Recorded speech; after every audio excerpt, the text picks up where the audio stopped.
Պարոն Ֆարմանյան, երբ որ դուք տեխնացու էիք ու քննարկումներ ներգնում ձեզ ընտրելու հետ կապված, այսպես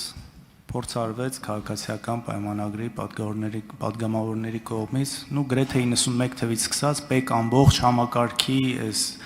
ենթադրյալ ու իրական բացթողումները ձեր հետ կապելու, ու նաև այս համատեքստում պատգամավորներից մեկը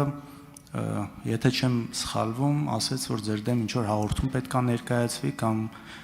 ժողովրդի լեզվով ասած, այսպես գործ տալու մասին ակնարկեց, ինչ-որ նորություն կա։ Կներեք, պարոն Քոչյան, կներեք, ձեր ասածը քրեական ենթամշակույթի բաղադրիչ է։ Հաղորդում ներկայացնում, կներեք, պարոն Քոչյան, ոչ։ Այսօր ներողություն չեք խնդրել։ Պարոն Քոչարյան, կներեք, ձեր ասածը քրեական ենթամշակույթի բաղադրիչ է։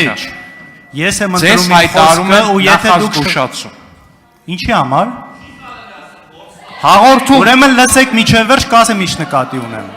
Պարոն Քոչարյան, ասում եմ ձեր ասածը ասում եմ միջև վերջ ենթամշակույթի բաղադրիչ է։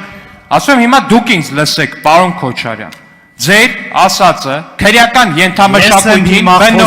ոչ դուք չեք խոսում, անջատեք պարոն Քոչյանի խոսափողը։ Վերջացնեմ նոր կարող եք Անջատեք պարոն Քոչյանի խոսափողը։ Ես եմ խոսում, պարոն Քոչյան, ուրեմն լսեք ինձ։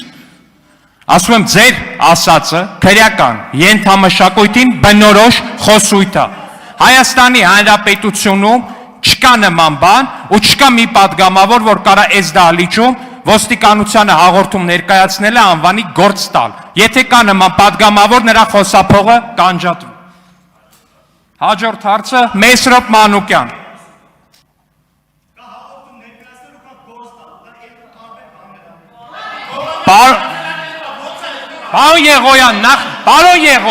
Պարոն Եղոյան,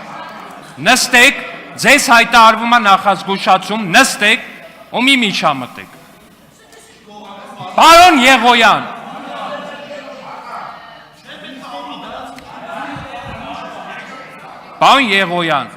մեկ նիստի ընթացքում դուք զրկվում եք խոսափողից հանդես գալու իրավունքից։ Պարոն Եղոյան,